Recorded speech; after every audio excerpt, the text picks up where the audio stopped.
Welcome to part 2 of building the cat tree. The next job was to fit 2 shelves. Before fitting the first shelf, I sanded down the log a little more, then I took some more reclaimed pallet collar wood and chopped this to size on the miter saw. I removed some staples from the wood using a screwdriver before running it through the jointer to clean up the surface. I wanted to remove the dirt and smooth over the surface but retain some of the knocks and bumps and character in the wood.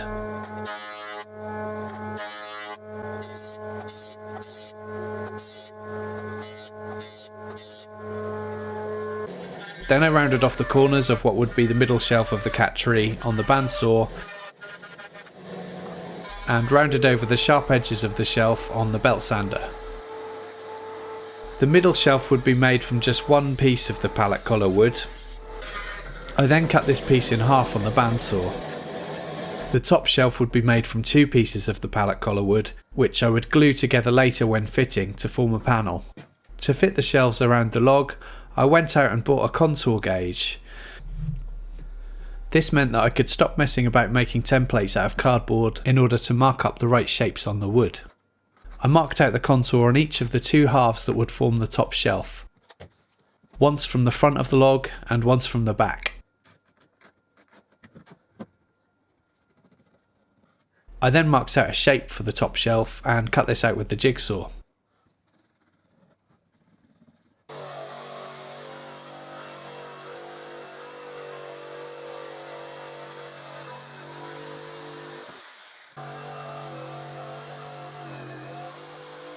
Then I did a quick test fit. As the log wasn't perfectly vertical, I used a file to put a slight taper on the piece which would be fitted around the log. This would allow for the shelf to sit level horizontally. I then rounded over all of the edges of the shelf with an orbital sander.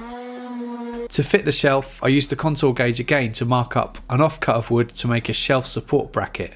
I marked up a shape with my pencil and then cut out the shape on the bandsaw before smoothing over the edges on the belt sander.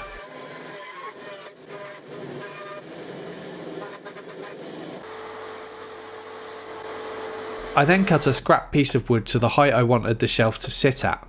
This would be used to temporarily support the shelf while fitting.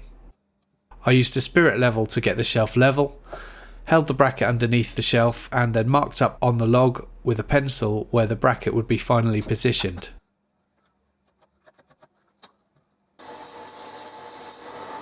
Again, because the log wasn't perfectly vertical, I had to taper the shelf support bracket too to roughly match the angle of the log, so that the shelf would be level.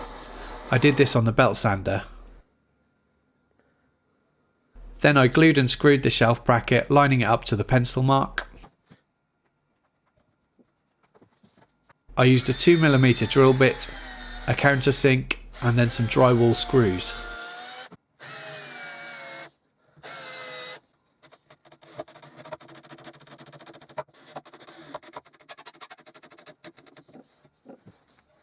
I then applied more glue to the top of the bracket and around the log, positioned the first half of the shelf using the scrap piece of wood to support it. I put a couple of small shims underneath the scrap of wood until the spirit level bubble was in the centre. Then I drilled, countersunk and screwed through the back of this half of the shelf into the log in 2 places.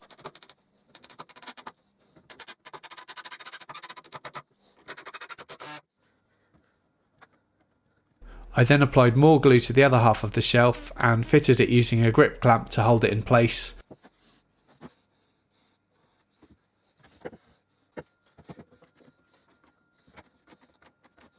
And again screwed through the shelf into the log. I threw on some sawdust to clean up some of the glue squeeze out and also to fill some of the gaps.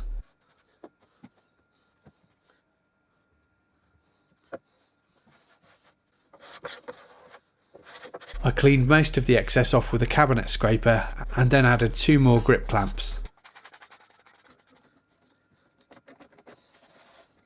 I checked once more that the shelf was level and then left it overnight for the glue to set. The next day I did some more sanding.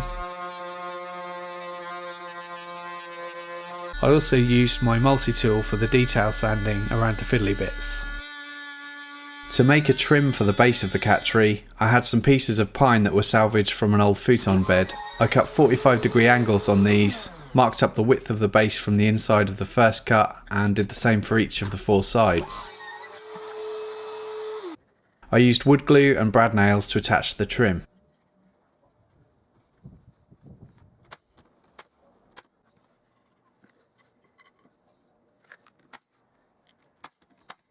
Then I took the cat tree inside and persuaded my cat to test out the shelves. They feel really rigid and can easily take a cat's weight. Dylan took route 1 from the top shelf to the floor rather than using the other 2 shelves.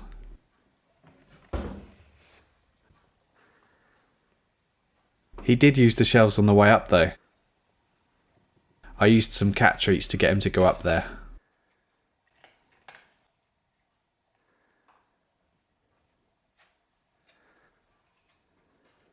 Then he sat around for a bit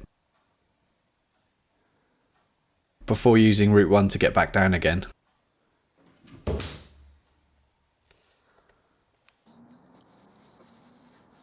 I gave the cat tree a coat of boiled linseed oil to bring out the grain and protect the wood. And finally I used a light wood filler to hide all the screws. I was a bit worried about how orange this filler was, but after it had dried and been sanded down, it was actually a good colour match.